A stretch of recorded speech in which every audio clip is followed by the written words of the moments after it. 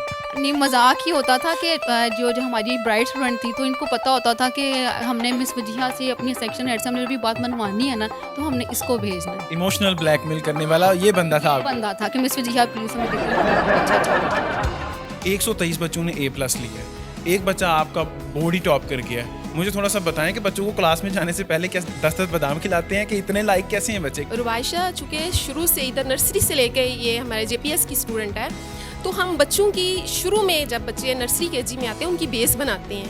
Even के जब ये उर्दू लिखते हैं या इंग्लिश, इनके स्पेलिंग्स, इनके एक नुक्ते दंदाने तक का हम ख्याल रखते हैं। और बच्चों को क्रिएटिव जो है वो कुछ क्वेश्चन, एक क्रिएटिव क्वेश्चन मस्ट होता है, तो वो बच्चा खुद से लिखना शुरू कर देता है। आप देखें बोर्ड में भी इस दफ़ा भी, इससे पहले भी आप वो करते हैं कि क्रिएटिव क्वेश्चन दे देते हैं, और इस वजह से फिर बच्चे जो भी क्वेश्चन आता है उसका आंसर वो लिख सकते हैं, ये नहीं कि छोड़ते नहीं हैं। और सबसे पहले कि पहले हम ना बच्चे जो है ना हमारे रट्टा लगाते होते थे। जब से सर प्रिंसिपल आए हैं इन्होंने बच्चों को ना उससे दूर किया है ना, मीन्स के बच्चे के अंदर इतना कॉन्फिडेंस दिया है बच्चे को कि ये ना जो भी क्वेश्चन इस तरह से, टीचर्स को भी कहा है कि इस तरह से लेक्चर बच्चों को दें, उनको मतलब पूरा एक टॉपिक अच्छे तरीके से उनको करवाएं कि बच्चा जो है वो क्वेश्चन का आंसर ना दे, बल्कि वो टॉपिक उसने इतने अच्छे तरीके से पढ़ा हो कि कोई भी क्वेश्चन आ जाए और उसके अंदर इतनी एबिलिटी होनी चाहिए कि वो उसका आंसर दे सके। सर 1185 नंबर आते हैं, एक नंबर से इनकी पोजीशन एक पीछे रह जाती है, तो आप पेपर रीचेक करवाने के बारे में नहीं सोच रहे? एक्चुअली ऐसे है कि जो टॉपर्स होते हैं इनके पेपर्स बोर्ड ही सुपर चेकिंग, रीचेकिंग इसको इंश्योर करते हैं, क्योंकि ये बड़ा सेंसिटिव मैटर होता है। 1 नंबर से 2 नंबर से बच्चे फर्स्ट, सेकंड और थर्ड आते हैं, इसलिए जो टॉपर्स होते हैं उनके पेपर्स को बोर्ड अपनी पॉलिसी के मुताबिक उसको बड़ा इंश्योर करता है। तो अब रुबैशा बनना क्या चाहती है फ्यूचर में? मैं इंशाल्लाह वेटरनरी डॉक्टर बनने का है प्लान, अगर अल्लाह ताला ने तौफीक दी तो कोई एनिमल शेल्टर भी खोलने का दिल करता है। ये बहुत स्ट्रेंज बात है एक टॉपर बच्ची के लिए कि वो कह रही है कि मैंने वेटनरी डॉक्टर बनना है, क्योंकि किसी भी फील्ड में जा सकती है, ये हार्ट सर्जन बन सकती है, प्लास्टिक सर्जन बन सकती है, लेकिन ये इसकी चॉइस है और ये इसको कॉन्फिडेंस हमारे स्कूल से, इसके पेरेंट्स से मिला कि हाँ, do whatever you want to do, the sky is not the limit. जीत में तो बाकियों के लिए लेसन है, आपके लिए कोई लेसन नहीं है, हारने में आपके लिए लेसन है। तो इसीलिए बच्चों को ये सिखाने की ज़रूरत है कि फेल होना आपको फिर उठने का हौसला देता है, और वो स्किल्स डेवलप करें अपने अंदर, उससे लर्न करें कि अपनी किन गलतियों से आप गिरे या आपने कम मार्क्स लिए, फिर आप उससे बेहतर हो जाएंगे। अपनी कामयाबी का क्रेडिट किसको देंगे? सबसे पहले तो अल्लाह ताला का शुक्र अदा करना, उसके बाद अपने पेरेंट्स को और अपनी सब टीचर्स को। रुबैशा हमें वो मोमेंट बताएं जब आपको इनाम मिल रहा था, मेडल पहनाया जा रहा था, आपके वालिद साहब सामने बैठे थे, आपके प्रिंसिपल, आपके टीचर्स बैठे हुए थे सामने, वो आपके क्या जज्बात थे उस वक्त? उस वक्त मैं बहुत ज़्यादा प्राउड फील कर रही थी। अब मेरे बाबा मेरे साथ हैं, मेरे बाबा की आंखों में जो खुशी थी वो मैं देख सकती थी। मुझे इस बात की भी खुशी हुई कि मेरे बाबा मुझ पर प्राउड है, मेरे स्कूल का नाम जो है वो रोशन हुआ, मेरे प्रिंसिपल सर बहुत खुश थे, मेरी सब टीचर्स बहुत ज़्यादा खुश थी, तो मैं तो प्राउड ही फील कर रही थी और अल्लाह ताला का शुक्र अदा कर रही थी। कोई एक टिप बताना चाहें नए आने वाले स्टूडेंट्स को? AI वगैरह से हेल्प लेना, लेकिन बाकी जो सोशल मीडिया वगैरह उससे बहुत ज़्यादा यूज़ नहीं करना, और इसके अलावा कोई हॉबीज़ वगैरह अपनी रखनी, अपना एक लाइफ में एम रखना है। अगर एम का बगैर ही पढ़ेंगे तो क्या फ़ायदा पढ़ने का, कोई एम रखना और इसे अचीव करने के लिए अपना 100% देना है। जब आप एक बच्चे को उसकी नेचर पे ग्रो करते हैं तो वो अपने लिए नए रास्ते और नए आसमान फतह करते चले जाते हैं। दुनिया में जहाँ कहीं भी जो है वो जो स्टडीज़ का लेवल जो है हाई ग्रेड है, वहाँ की वो स्टडी मैटर नहीं करती। सबसे पहले माँ बाप की तरबियत जो है और उसका एक बच्चे का जो पैटर्न आपने बना दिया है उससे जो है वो बच्चा इम्प्रूव करेगा। पेरेंट्स से मैं यही रिक्वेस्ट करूँगा कि जब बच्चा आपके पास घर आता है तो आप इंश्योर करें कि वो जो स्कूल से काम उसको होमवर्क मिला है या जो भी पढ़ाया गया है उसको चेक रखें कि वो काम कर रहे हैं, अगर आप उसमें देखते हैं कि बच्चा नहीं कर रहा तो स्कूल से कांटेक्ट में रहें। ये थी रबाशा की कहानी जिसने बोर्ड में टॉप किया और उसके टीचर्स और उसके पेरेंट्स आज उस पर प्राउड हैं। आपका रबाशा की इस कामयाबी के मुतालिक क्या कहना है, कमेंट बॉक्स में अपनी राय का इज़हार लाजमी कीजिएगा। मुझे कहते हैं वजाहत अली ज़फ़र, न्यूज़ अलर्ट से फिल वक्त इतना ही। अल्लाह निगहबान।